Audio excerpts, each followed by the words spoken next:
Saludos hermanos y hermanas de batalla. Hoy vamos a hablar del capítulo del grandioso Ferrus Manus.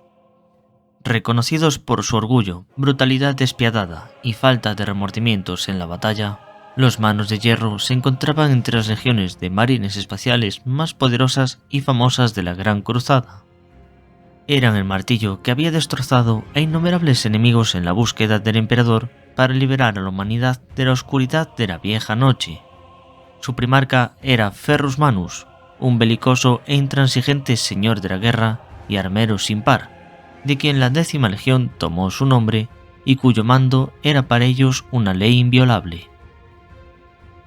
La identidad única de los Manos de Hierro está forjada por su creencia de que toda carne es intrínsecamente débil, ya que está sujeta a la muerte, la decadencia y la tentación, y por lo tanto es una debilidad que en última instancia debe ser purgada si los marines espaciales quieren servir mejor al emperador. Es una de las más grandes tradiciones del capítulo el reemplazar la materia biológica débil en la que todos los hombres nacen con hierro frío e inflexible. Una práctica que comienza cuando un neófito se inicia en el capítulo como hermano de batalla al completo. La mano izquierda del iniciado se quita y se reemplaza con una versión biónica en un ritual inspirado en una historia del primarca cuando sus propias manos fueron envueltas en metal vivo después de una batalla legendaria con una serpiente de metal. Algunos iniciados se cortan la mano durante el ritual, mientras que otros sumergen su mano en la lava abrasadora que fluye desde las montañas de Medusa, soportando el dolor y transformándolo en odio. A lo largo de la vida de un Mano de Hierro, este se vuelve cada vez más amargo hacia sus enemigos y cada vez más resentido con su propia carne. Parecen que llegan a odiarse a sí mismos, o al menos a su forma biológica, porque se sienten como hombres vestidos a la fuerza con harapos incrustados de suciedad. Según se hacen más antiguos dentro del capítulo, más de sus órganos y extremidades se reemplazan con aumentos biónicos, cada mejora inherentemente superior a su miembro original. Para algunos extraños, esto es una blasfemia suprema, ya que muchos de los órganos finalmente descartados son los que hacen que un marine espacial sea lo que es, y esto es una herencia directa del emperador y de su primarca. Sin embargo, un hermano de batalla de los Manos de Hierro, que ha alcanzado varios siglos estándar de servicio, probablemente parecerá casi completamente mecánico, con cada trozo de carne visible reemplazado por metal reluciente. Unos pocos siglos de servicio más y el cuerpo biológico del guerrero podría consistir en poco más que su cerebro y sus principales órganos internos. Se dice que algunos Manos de Hierro, aquellos que sobreviven a los rigores de la guerra y su propia automutilación alimentada por el odio, no son más que un cerebro encerrado en un caparazón de ceramita. Debido a este impulso, muchos de los líderes del capítulo están sepultados en forma de Dreadnought. Estos forman el consejo del capítulo, el Consejo de Hierro, ya que los Manos de Hierro no tienen un solo señor del capítulo. Cada compañía es un organismo casi independiente llamado Compañía de Clan, que mantiene su propia fortaleza monasterio móvil y rastrea los interminables yermos de Medusa, protegiéndolos contra la debilidad de la gente y reclutando a los más fuertes para sus filas. Algunos afirman que el odio del capítulo hacia la carne representa la manifestación de una corrupción en su semilla genética, y ciertamente la Legión de los Manos de Hierro engendró solo unos pocos capítulos sucesores conocidos, por algo será. Esta es una creencia probablemente muy enraizada en las experiencias de la herejía de Horus, pero el carácter inherente de la gente del mundo natal del capítulo, Medusa, con su estoicismo y paciencia, también juega un papel muy importante en este capítulo. Tras la aparente muerte de su primarca en Isban V, los miembros supervivientes de la Legión regresaron a su mundo natal y atizaron las brasas del odio que perdurarían durante milenios. Durante todo ese tiempo, los Manos de Hierro optaron por aislarse de sus muchos compañeros de capítulos de marines espaciales después de la segunda fundación, y poco a poco se convirtieron en reclusos amargos, esgrimiendo su ira como un escudo protector contra todo un universo de creciente debilidad y locura. los Manos de Hierro albergan un odio muy especial hacia los capítulos sucesores de las otras dos legiones destrozadas, es decir, los Salamandras y la Guardia del Cuervo. Estos lucharon con ellos en Isban V y creen que si esas legiones hubieran sido mucho más fuertes y hubieran continuado la lucha en lugar de retirarse, Ferrus Manus no se habría perdido y la herejía podría haber terminado ese mismo día. Y ahora, hermanos y hermanas de batalla, veréis de primera mano cómo los Manos de Hierro han resurgido, a pesar de la pérdida de su primarca en las arenas de Isban V. La historia de la 10ª Legión está muy bien documentada desde su aparición en los primeros días de la Guerra de Unificación en Terra. Las tropas de la Legión fueron utilizadas como parte de grupos de trabajo más grandes en las etapas finales de las batallas de la propia antigua Terra. Por eso mismo, sus primeros honores de batalla se registraron fuera del sistema solar contra los mutantes Scyther de la agregación Mikan en órbita profunda, y también durante el exterminio de los Xenos Lysax en el enclave oculto bajo el hielo de Overath. En ambas ocasiones, la Legión había derrotado a un poderoso enemigo con relativamente pocas pérdidas, a pesar de una fuerte resistencia y mientras operaban en condiciones ambientales muy peligrosas. Durante los primeros días de la Gran Cruzada, la tarea de tomar el mundo estratégico de Rus y la liberación de la población humana esclavizada allí fue encomendada a la 10ª Legión, apoyada por dos grupos de batalla secundarios, uno compuesto por los Urshan Velites del ejército imperial y otro que comprendía el pacto Halgentino de la Legio Cibernética. El primer movimiento de la ofensiva le tocó al ejército imperial. El Lord Comandante Duquesne ordenó a los soldados de Urshan que hicieran un aterrizaje en el planeta con toda su fuerza.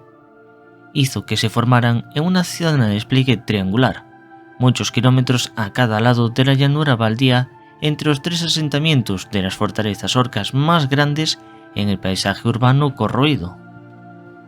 Obviamente, en solo unas pocas horas solares, la llanura era un baño de sangre de proyectiles y maquinaria destrozada, con cientos de cráteres de bombas inflamados con cuerpos destrozados, tanto humanos como orcos. El momento del asalto de los marines espaciales había llegado. Las fuerzas de los orcos estaban atrapadas en combate contra los soldados de Urshan, y si los marines espaciales conseguían rodear a sus enemigos, conseguirían aplastarlos en una sola batalla. La 10ª Legión abrió un agujero en el cuerpo hinchado de la horda orca y desplegó todo su poderío blindado en una punta de lanza de una sola composición, principalmente de tanques pesados Malcador, Mauler y Land Raider. A la sombra de estos gigantes acorazados, los escuadrones de la Legión y los Dreadnought se formaron en filas cerradas y bien disciplinadas. Avanzaron lentamente pero sin parar, lanzando un torrente implacable de poder de fuego. Poco a poco, la 10ª Legión avanzó al unísono como una máquina cosechadora a través de un campo de grano maduro, destruyendo todo a su paso. Después de varios días solares de lucha casi continua, las oleadas de ataques alienígenas se fueron haciendo cada vez menos poderosas, hasta que se desvanecieron y finalmente se detuvieron. Los orcos de Rust no habían perdido la voluntad de luchar, sino que simplemente se habían quedado sin sangre y maquinaria que gastar. Habiendo ganado muchísimo renombre en Rust, la 10ª Legión volvió para practicar con éxito la técnica de martillo y tormenta en otros lugares contra los orcos durante la ofensiva de Serafina, y gracias a esta ofensiva se ganó la reputación de ser una fuerza altamente coordinada, y su táctica de usar el apoyo de vehículos blindados les dio mucha fama entre las demás legiones. De hecho, otras legiones copiaron esa estrategia, en especial los guerreros de hierro. En un corto lapso de tiempo, después de sus grandes victorias contra los orcos, llegó la noticia de que se había encontrado al primarca de esta legión en Medusa. El mundo salvaje de Medusa es un duro reino de oscuridad perpetua, situado precariamente cerca del Ojo del Terror en Segmentum Oscurus. El sol casi nunca atraviesa el cielo oscuro y contaminado, ya que se agita constantemente sobre una tierra de cadenas montañosas heladas intercaladas con volcanes y géiseres hirvientes. El paisaje de Medusa está en constante cambio, ya que el movimiento de las placas tectónicas forma nuevas montañas y mares y los destruye tan rápido como se crean. El día en que Ferrus Manus aterrizó en Medusa, las montañas tronaron partiéndose en 1000 pedazos. Se dice que todo el planeta sintió el estruendo de su aterrizaje, lo que en parte presagiaría que Ferrus Manus había llegado para transformar ese mundo tal y como lo hacían los terremotos. Las leyendas de Medusa cuentan que cuando Ferrus Manus se apareció ante su pueblo ya era un adulto, y su fuerza era imposible de igualar ni siquiera por los mejores guerreros del planeta. Ferrus viajó a lo largo y ancho de Medusa, haciéndose muy conocido por todos los clanes y llegando a conocer la tierra como nadie nunca. Se dice que viajó por zonas que cualquier otro hombre habría encontrado inaccesibles. Escaló las montañas más altas, nadó en los océanos más profundos y siempre elevando sus niveles de resistencia y fuerza a niveles insondables para los hombres mortales. Su fuerza y furia lo hicieron famoso y temido entre la gente de los clanes que valoraban mucho tales cualidades en este duro entorno. Todos los clanes intentaron que Ferrus Manus se uniera a ellos, pero el joven primarca siempre rechazaba las ofertas, explicando que él era leal a todos por igual y que siempre los defendería si necesitaban su ayuda. Por esa razón fue amado por todos los clanes y lo nombraron miembro honorario de todos los clanes de Medusa. Las leyendas de Medusa cuentan que Ferrus Manus se aventuraba frecuentemente al norte del planeta, donde luchaba contra grandes monstruos y criaturas mecánicas que habían quedado enterradas en la tierra de Medusa milenios atrás. La titánica batalla entre el primarca y Asirnoth, el gran Wyrm plateado, es una de estas leyendas. Se dice que ese Wyrm de piel metálica pudo haber sido perfectamente un ser creado por los Necrones, o mismamente por los Zetan milenios atrás, y Ferrus Manus fue capaz de vencerla con sus manos. Aparentemente, la bestia era tan poderosa que Ferrus era capaz de destruirla simplemente a golpes, así que tuvo que ahogar a esta grandísima serpiente en un río de lava fundida. A pesar del dolor que esto le causó, lo soportó heroicamente para destruir a la bestia, y cuando Ferrus sacó sus brazos de la lava, descubrió que la carne derretida de la serpiente se había fusionado con la carne de sus manos, dándole las verdaderas manos de metal de las que su legión tomaría su nombre. Después de eso, Ferrus regresó a las tribus y les exigió su obediencia, y no tuvo que demostrar nada para convertirse en líder de todos los clanes, ya que el pueblo de Medusa lo adoraba, y ahora que venía con sus manos de hierro, sabían que Ferrus era el más poderoso de cuantos seres existían en todo el mundo. Bajo su liderazgo, los clanes avanzaron a un ritmo asombroso, y Medusa prosperó gracias a los conocimientos tecnológicos que le otorgó a su pueblo. De todas formas, Ferrus se cuidó de dejar la rivalidad entre los clanes y la lucha sin tomar nunca un partido en ella, ya que veía la competencia entre ellos como muy buena y sana. Ferrus también dirigió a los mejores guerreros y más valientes para adentrarse en los reinos helados de las profundidades, rompiendo bóvedas selladas durante mucho tiempo, invadiendo templos de las grandes máquinas que habían quedado enterradas bajo el hielo.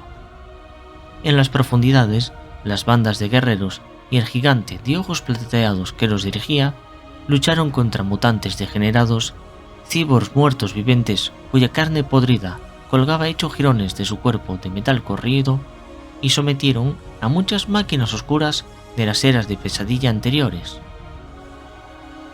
Para cuando el emperador había venido a reclamarlo para la Gran Cruzada, Ferrus Manus estaba esperándolo, ya que había empezado a sospechar el propósito de su existencia en esta galaxia. Cuando el cielo se dividió por segunda vez en la historia de Medusa, los clanes estaban confundidos e inseguros de lo que podía representar este signo. Sin media palabra, Ferrus dejó a los clanes de inmediato y viajó al lugar de aterrizaje de este fenómeno. Pasaron semanas sin noticias de Ferrus.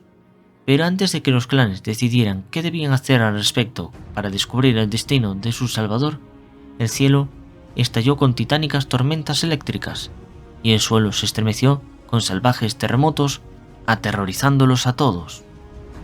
Estos fatídicos eventos duraron 8 días, durante los cuales se dijo que el mundo entero permaneció en silencio. Un solo día después, Ferrus regresó al lugar de la gran reunión de los clanes, escoltando a una figura imponente.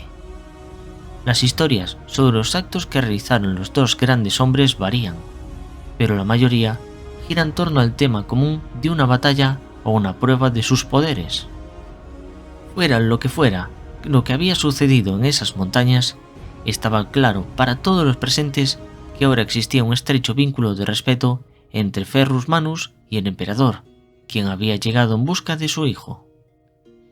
Ferrus Manus pronto partió con el emperador para visitar Terra, el mundo de su nacimiento, y se aclimató a las costumbres y tecnologías del imperio del hombre muy pronto.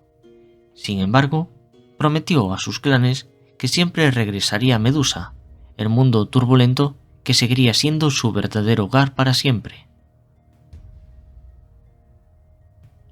Cuando se descubrió el primarca de la 10ª Legión, este fue uno de los primeros hijos perdidos del emperador en ser encontrado, y al igual que Horus y Alemanras antes que él, se había alzado para convertirse en un señor de la guerra por derecho propio en su propio mundo. Así que la transición de Ferrus Manus de señor de la guerra planetario a general de la Gran Cruzada fue muy rápida.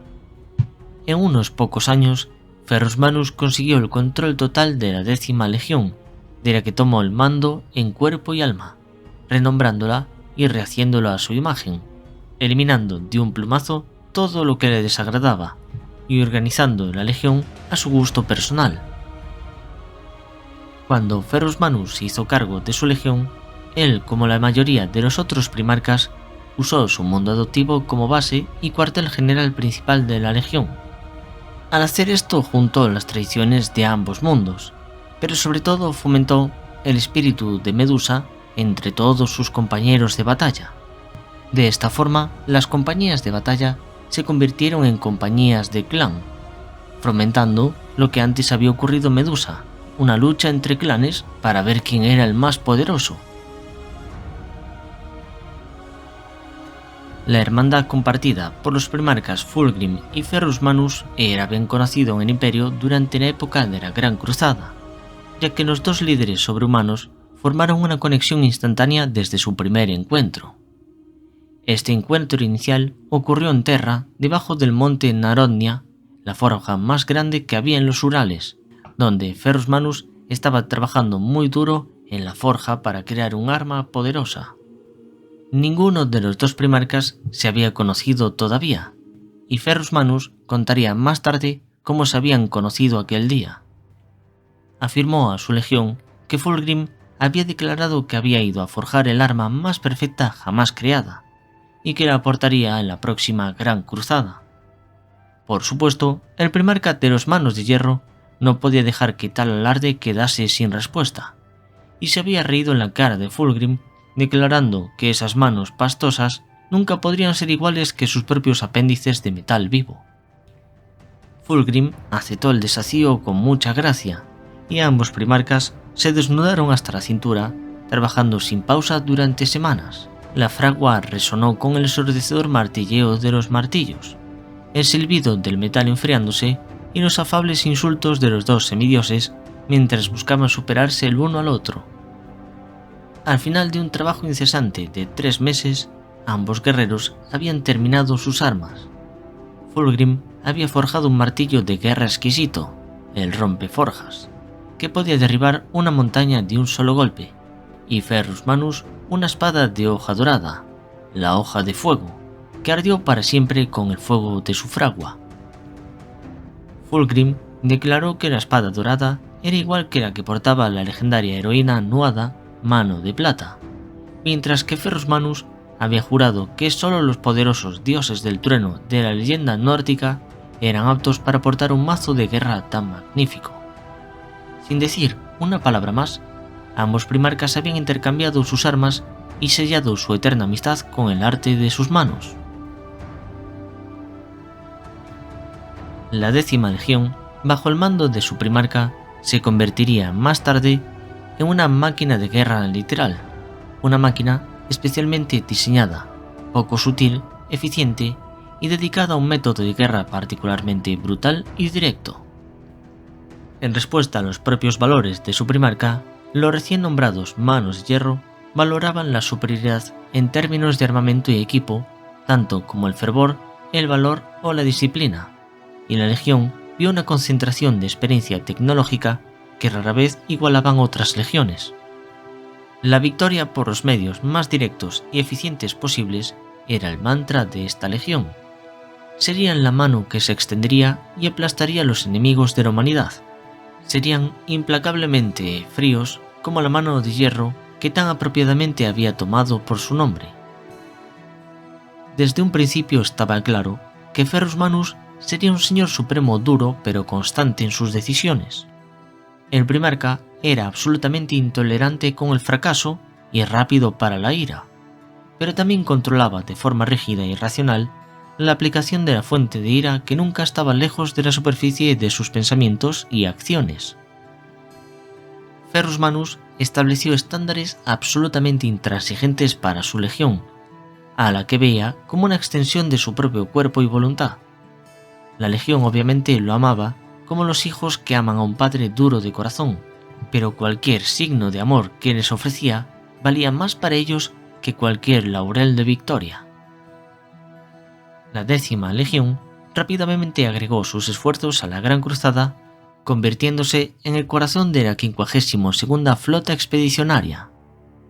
Con la Gorgona a la cabeza, la Legión de los Manos de Hierro rápidamente se hizo famosa por su capacidad de enfrentarse a los enemigos de la Gran Cruzada frente a frente, ganando una reputación como una legión despiadada y calculadora en su forma más fuerte y efectiva, donde el estruendo de la batalla era mayor y el choque de armas más absoluto y directo. Ferrus Manus y los Manos de Hierro se destacaron en la guerra de alta intensidad, tanto contra oponentes tecnológicamente avanzados como contra otras especies de xenos como los orcos, cuyo poder físico puro y gran número constituyen una amenaza muy abrumadora para el éxito de la Gran Cruzada. Esta habilidad de los Manos de Hierro fue reconocida por el emperador, y el desafío que tales enemigos representaron fue disfrutado por igual por Ferrus Manus y su legión, el 10º de Hierro. Como consecuencia de esto, los oponentes más comunes de la legión en batalla a menudo incluían facciones humanas intransigentes que resistieron activamente a la unificación y que habían conservado algún fragmento de poder tecnológico desde los tiempos perdidos de la edad oscura de la tecnología. En tales conflictos era muy común, debido a la necesidad estratégica que los Manos de Hierro lucharan de cerca junto a elementos del Mechanicum y las legiones titánicas, con quien se compartió una relación cultural heredada de Medusa, y durante años de batalla crecieron mucho estos lazos de lealtad. En estas batallas, la habilidad y el renombre de los Manos de Hierro como artífices y forjadores de armas también entraría en juego, lo que les permitiría innovar nuevas formas de armamento y defensas cuando fuera necesario, y contrarrestar rápidamente las armas previamente desconocidas empleadas contra ellos, adquiriéndolas junto con el Mechanicum para su posterior estudio y uso del Imperio según fuese necesario. A medida que pasaban los años, los Manos de Hierro también ganaron una reputación cada vez más beligerante con los compañeros de las legiones, por carecer tanto de paciencia con los demás como de sutileza de acción, tanto en la persona de su primarca y el carácter de las bases de la legión. También es cierto que Ferrus Manus y su legión se preocuparon poco por las minucias de la Gran Cruzada. Vieron su tarea muy clara: expandir las fronteras del Imperio y destruir a sus enemigos, nada más, diseñando la política de la corte imperial y la búsqueda de la gloria como si fueran tonterías vacías. Dejaron las tareas de ganarse el corazón de los pueblos conquistados y la reconstrucción de toda su destrucción a quienes estuvieran mejor facultados. La cruzada de Ulanor marcó el punto culminante del vasto esfuerzo de la Gran Cruzada para reunir los mundos coloniales dispersos de la humanidad. Los orcos de Ulanor representaron la mayor concentración de orcos jamás derrotada por las fuerzas militares del naciente imperio de la humanidad. Con la gran victoria sellada con sangre y hierro, sonó la llamada del triunfo, para reconocer este punto culminante de la Gran Cruzada y honrar a todos los guerreros de la Cruzada de Ulanor, tanto mortales como astartes, por su extraordinario valor y servicio a la humanidad. A raíz de esta cruzada de Ulanor, a Horus se le concedió el título recién creado de Señor de la Guerra, el comandante en jefe de todos los ejércitos del emperador, que poseería autoridad de mando sobre todos los demás primarcas y cada flota expedicionaria de la Gran Cruzada. Durante la última parte de la Gran Cruzada, los Manos de Hierro se encontraron con una civilización nómada basada en flotas, compuesta por humanos y xenos, conocida como la civilización Diasporex. Los Manos de Hierro compartieron la verdad imperial del emperador de la humanidad y ofrecieron a los miembros humanos de la Diasporex la oportunidad de separarse de sus aliados alienígenas y unirse al imperio recién forjado, pero rechazaron la oferta de los marines espaciales. Con su oferta rechazada, los Manos de Hierro dictaron sentencia, y en los meses siguientes la flota de los Manos de Hierro intentó aniquilar a la Diasporex, pero demostraron ser muy hábiles y experimentados en el ámbito de las guerras navales, y lograron evadir fácilmente batallas cruciales, e incluso dañaron severamente el crucero de ataque Ferrum. Los hijos del emperador acudieron en ayuda de los Manos de Hierro para luchar contra la Diasporex en la batalla final, la más grande de toda esta campaña. Fulgrim en persona asaltó a la nave capital de la civilización Diasporex, ya que desde que había sido corrompido por la espada de los Laer estaba ansioso por demostrar su grandeza. Ferrus Manus, que también había asaltado la nave, se adelantó a Fulgrim y llegó al puente de mando donde decapitó a los líderes de la Diasporex. Fulgrim, ahora poseído por el demonio de la espada Laer, no se tomó muy bien la intromisión, y antes de que terminase la batalla, ordenó a su legión partir sin despedirse de sus camaradas. Cuando el Señor de la Guerra Horus hizo los movimientos iniciales de su rebelión en Isban III, el amigo más antiguo y querido de Ferrus Manus, Fulgrim, recibió la orden del Señor de la Guerra de reunirse con el primarca de los Manos de Hierro a bordo de su nave insignia, el Puño de Hierro, y así tendrían la esperanza de que pudiera convencerlo de unirse a su bando. La esperanza de Fulgrim de convencer a la Gorgona resultó desastrosamente equivocada, y la reunión de los dos primarcas en la nave insignia de Ferrus no salió bien, ya que Ferrus estaba completamente indignado de que sus hermanos se volvieran contra su padre, el emperador. La reunión terminó en violencia cuando la Gorgona hizo frente a Fulgrim, decidido a detener la traición de su hermano al imperio antes de que pudiera comenzar. Durante esa pelea, Ferrus agarró con sus manos plateadas la espada dorada de Fulgrim para destruirla, pero la explosión resultante lo dejó inconsciente. Fulgrim tenía la intención de matar a su hermano inconsciente con el arma que había sido forjada para él, el martillo de guerra Forgebreaker, pero no pudo matar a su amigo más antiguo a pesar de las indicaciones del demonio de Slaanesh que ahora corrompía su alma.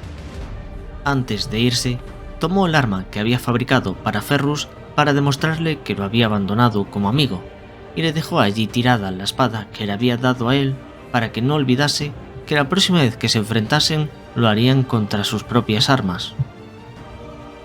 Superado por una tremenda rabia aturdidora ante tal traición, Ferrus y sus guerreros recibieron con gratitud las órdenes de atacar a las fuerzas traidoras en el sistema Isban. Junto con la Guardia del Cuervo y la Legión de los Salamandras, los Manos de Hierro debían enfrentarse a Horus y sus lugartenientes en el mundo de Isban V y aplastarlos por completo. Una segunda oleada, compuesta por los Amos de la Noche, los Guerreros de Hierro, la Legión Alfa y un contingente de la Legión de los Portadores de la Palabra, los seguiría y apoyaría su ataque inicial. La flota imperial logró hacer una órbita sobre Isban V y las legiones leales procedieron con su despliegue planetario. La primera oleada estuvo bajo el mando general de Ferrus Manus, y además de su propia legión, los Manos de Hierro, las fuerzas leales incluían a los salamandras liderados por Vulcan y la Guardia del Cuerpo bajo el mando de Corvus Corax. La legión de Vulcan asaltó el flanco izquierdo de la línea de batalla de los traidores, mientras Ferrus Manus, el primer capitán Gabriel Santos y 10 compañías completas de exterminadores Morlock cargaron directamente a través del centro de las legiones traidoras. Mientras tanto, la legión de Corvus Corax golpeó el flanco derecho de la posición enemiga. Las posibilidades de victoria se consideraron muy iguales: 30.000 astartes traidores defendiéndose contra 40.000 leales. La segunda oleada de las legiones de marines espaciales aparentemente leales descendió sobre la zona de aterrizaje en el extremo norte de la depresión de Urgal. Sin embargo, estas legiones de marines espaciales en la reserva ya no eran leales al emperador, ya que en secreto se habían comprometido con el caos y la causa de Horus. Abrumado por la ira, el testarudo Ferrus Manus hizo caso omiso del consejo de sus hermanos Corax y Vulcan y se lanzó contra los rebeldes que huían, buscando retar a Fulgrim en un duelo personal. Fulgrim sonrió cuando su hermano Ferrus Manus renovó su ataque hacia el corazón de las líneas defensivas de los traidores en lo alto de la depresión de Urgal. Iluminado a contraluz por la luz estroboscópica de la batalla, su hermano era una magnífica figura de venganza. Sus ojos y manos plateadas brillaban bajo los fuegos de la matanza con un brillo estremecedor. Ferrus Manus había soñado durante mucho tiempo con este ajuste de cuentas, desde que Fulgrim había venido a él con la traición dentro de su corazón. Ambos primarcas sabían que solo uno de ellos sobreviviría ese día. Aquí, en Isban V, tuvo lugar el épico enfrentamiento entre Fulgrim y su mejor amigo. Ferrus había soñado durante mucho tiempo con ese ajuste de cuentas, y cuando se encontraron frente a frente, Ferrus se burló de Fulgrim por su traición al emperador y por ponerse del lado del patético Horus. Los leales pensaban que el señor de la guerra iba a ser derrotado, ya que pronto otras 4 legiones desembarcarían para aplastar por completo su intento de rebelión. Entre risas e incapaz de contenerse por más tiempo, Fulgrim negó con la cabeza y le reveló a Ferrus que era él quien era un ingenuo. Horus nunca había sido tan tonto como para dejarse atrapar así. Fulgrim señaló hacia el borde norte de la depresión de Urgal para que Ferrus pudiera ver que eran ellos y sus compañeros leales los que estaban perdidos y iban a ser aniquilados. Ferrus miró atónito y horrorizado mientras las fuerzas leales eran arrasadas por los traidores recién llegados. La Guardia del Cuervo, los Salamandras y los Manos de Hierro estaban solos frente a 8 legiones traidoras. En ese mismo momento, Ferrus Manus se volvió hacia Fulgrim, quien se reía a carcajadas. Furioso como nunca, se lanzó hacia su hermano, y este respondió con la misma ira homicida. Los dos primarcas intercambiaron terribles golpes, hiriéndose profundamente durante su feroz lucha. Ferrus era más fuerte que Fulgrim, y por un instante parecía que iba a matar a su hermano, pero entonces Fulgrim sacó el arma demoníaca de los Laer, y con la plateada hoja perforó profundamente en la placa pectoral de la coraza de Ferrus. El primarca de los Manos de Hierro gritó de dolor, cayendo de rodillas. Cuando Fulgrim alzó la espada plateada preparándose para liberar el último golpe mortal, se arrepintió y luchó por soltar la espada maldita que le había hecho caer tan bajo. Aunque sabía que ya era demasiado tarde para arrepentimientos, cuando Ferrus lanzaba de nuevo un ataque desesperado para defender su vida. Fulgrim se vio sin ninguna otra solución que seguir adelante con su traición. El primarca de los Manos de Hierro cayó al suelo decapitado. Ferrus Manus había sido asesinado por su hermano más querido. Así como han surgido falsedades y mitos en torno a la muerte de Ferrus Manus, también han persistido tales mitos sobre el destino de sus restos mortales.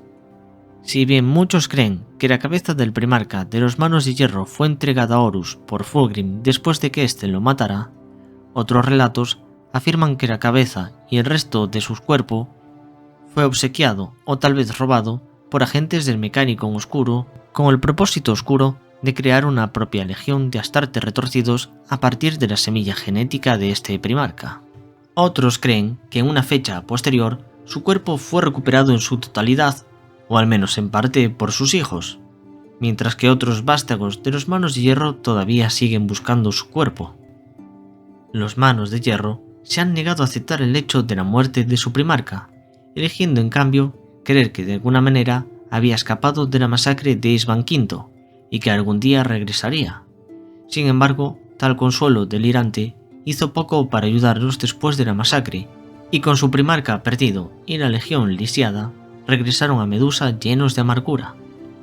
Sé que muchos creéis que Ferrus Manus fue asesinado y que nunca puede regresar. Sin embargo, es un hecho constatado en Warhammer que no hace falta el cuerpo mortal de ningún ser para resucitarlo, ya que tal vez su alma está en la disformidad y pueda de alguna forma ser sometida a algún ritual para que vuelva a entrar dentro de un cuerpo. O al menos eso es lo que ocurre con los demonios. No sé si puede hacerse lo mismo con los primarcas. La desesperación y amargura de los Manos de Hierro pronto se convirtió en ira contra los marines espaciales del caos y las otras legiones traidoras. Una ira que los Manos de Hierro comenzaron a utilizar como fuerza impulsora para recuperarse del trauma de la masacre de Desembarco. El architraidor había caído en batalla contra el emperador. Sin embargo, la matanza que había supuesto la herejía de Horus había destruido la galaxia, y ahora el imperio debía recomponerse para sobrevivir sin su emperador. Una reunión de clanes y padres de hierro en Medusa formó un nuevo consejo para gobernar a los Manos de Hierro ahora que su primarca se había perdido. Se decidió que ningún individuo volvería a gobernar sobre los Manos de Hierro. Ahora recaía en los miembros del Consejo de Hierro dirigir colectivamente el destino de sus hermanos y considerar el mayor propósito y las responsabilidades de su legión. No hace falta decir que la venganza sería su primera y mayor motivación, ya que su legión había sufrido más que ninguna otra durante el baño de sangre de la herejía. Sin embargo, no se podía permitir que la ira gobernase, porque al seguir ese camino se repetirían los mismos errores que había tenido su primarca. A raíz de los decretos establecidos durante este consejo, pronto siguió la segunda fundación, y las legiones de la primera fundación se dividieron en formaciones más pequeñas conocidas como capítulos de acuerdo con el Codex Astartes de Robot Guilliman. Las compañías de clanes supervivientes de la 10ª Legión se dividieron entre los Manos de Hierro y sus capítulos sucesores. Cada capítulo de la segunda fundación compartió inicialmente la semilla genética de su legión progenitora, hasta que posteriormente la semilla genética de cada capítulo fue aislada por el Adeptus Mechanicus, formando líneas genéticas completamente nuevas a partir del ADN extraído del primarca. Con el paso de los siglos, los Manos de Hierro se han ganado la reputación de enfrentarse a los enemigos del emperador sin importar cuán desesperadas fueran las probabilidades, ganándose el respeto y la confianza de sus compañeros marines espaciales. Sin embargo, su reputación se ha visto empapada durante mucho tiempo por aquellos que llamarían a los hijos de Medusa carroñeros del campo de batalla. Durante sus años de escasez en el exilio, el capítulo desarrolló el hábito de buscar y apropiarse de armas y tecnología de los caídos. Los detractores dicen que el capítulo tiene un deseo de tomar equipo de guerra a los muertos, siguiendo un motivo subyacente en todas sus acciones, y esta es la razón principal por la que se dice que nunca han ruido del combate contra aquellos capítulos de marines espaciales que se vuelven renegados o están sujetos a la censura por los altos señores de Terra. Cuando las fuerzas de Abaddon el Saqueador salieron de la puerta de Cadia, en el año 999 del milenio 41, lanzaron su 13ª Cruzada Negra, y los Manos de Hierro sabían que Medusa se enfrentaba a una invasión inminente debido a su gran proximidad con el Ojo del Terror, por lo que el capítulo se apresuró en preparar sus defensas. Si bien se sabe que 2 compañías del clan se desplegaron en otros lugares para la defensa de su región, la mayor fuerza del capítulo se utilizó en la defensa de su mundo natal. La batalla más grande de la defensa de Medusa se produjo cuando las 10 gigantescas fortalezas con orugas de las compañías del clan se enfrentaron a los invasores guardias traidores del 13º Regimiento Pesado de Hardini. Las llanuras de Medusa fueron sede de uno de los enfrentamientos blindados más grandes que la galaxia ha visto desde la infame batalla de Talarn durante la herejía de Horus, cuando más de 10.000 tanques traidores irrumpieron hacia los manos de hierro que los esperaban. La batalla que siguió se prolongó durante 5 días y 5 noches, mientras los traidores se acercaban a las fortalezas móviles de los manos de hierro. Cuando los manos de hierro abrieron fuego, se dice que más de 100 tanques fueron destruidos con la primera andanada. Aunque muchos de sus astartes perdieron la vida en el ataque enemigo, su contraataque inicial tuvo un éxito muy grande al endulizar y destruir la mayoría de los tanques blindados de los traidores, enviando al resto de sus fuerzas a una retirada caótica. Fue entonces cuando los manos de hierro lanzaron su propio asalto blindado, mientras formaciones enteras de tanques Predator aniquiladores salían de las fortalezas móviles para destruir a los tanques heregis con voraces rayos láser. Los manos de hierro lograron asegurar a Medusa en el punto medio de la campaña y pudieron desplegar varias compañías de clanes para la defensa del sistema acadiano, y se envió también un grupo de trabajo naval de los manos de hierro para reforzar el mundo naval de Vigilaitum. Una gran guerra envuelve el imperio ahora, una guerra más grande que cualquier otra que hayan enfrentado antes. Como siempre lo han hecho, los miembros del Consejo de Hierro creen ante todo en la aplicación de una gran fuerza de combate masiva, y por eso mismo no se atreven a esparcir por la galaxia la fuerza de su capítulo. Los manos de hierro no confiarán en los caprichos del destino para decidir dónde deben estar durante la batalla final de la humanidad. En su lugar, el Consejo de Hierro considerará cada factor, evaluando todas las amenazas y determinando a dónde mandarán a sus guerreros para cumplir su mayor propósito. Sus capítulos sucesores también serán considerados en esta ecuación, enviados que ya se abren camino a través de la disformidad para asegurar una causa común con los Garras de Bronce, los Señores de Hierro e incluso los Hijos de Medusa. Mientras continúa un debate en el Consejo de Hierro, Cardan Estronos, líder de guerra, y un puñado de sus seguidores más cercanos continúan dirigiendo el capítulo en la guerra, luchando para contener la oscuridad mientras se completa el gran cálculo del Consejo de Hierro. Sabemos que a medida que la flota enjambre del Leviatán avanza con la fuerza más poderosa que existe en la galaxia, los manos de hierro vigilan de muy cerca sus movimientos, en espera de poder lanzar un ataque poderoso para reducir su número. De hecho, el propio Cardan Estronos ha sido enviado para hacer frente a esta misma amenaza, aportando su fuerza y sabiduría a la lucha contra la flota enjambre del Leviatán. Si bien los tiránidos ofenden mucho a los manos de hierro con su repugnante naturaleza biomecánica, los necrones aún les parecen más blasfemos. A los ojos de la omnisia, estos hombres máquinas sin alma son la máxima expresión de la herejía. Dentro de las filas de las diversas compañías de los clanes, hay muchos que estarían encantados de dar sus vidas para haber destruido a este enemigo tan corrupto. Sin embargo, se presenta un tercer enemigo al que odian todavía más que a ningún otro.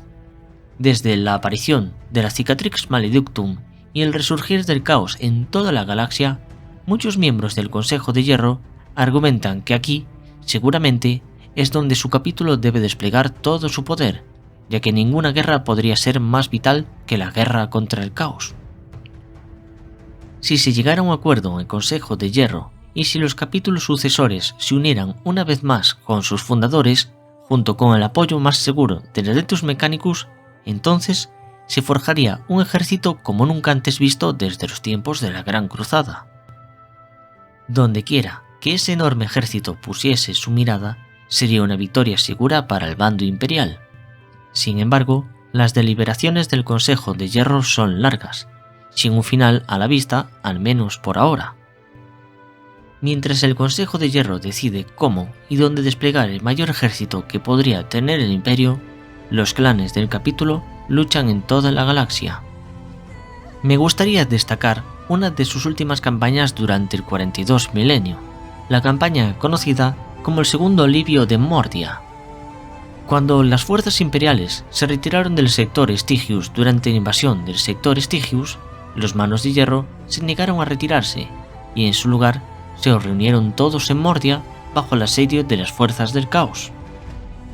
Junto con una docena de regimientos de la Guardia de Hierro de Mordia, los Manos de Hierro buscaron cómo purgar la debilidad que habían demostrado anteriormente en esa campaña.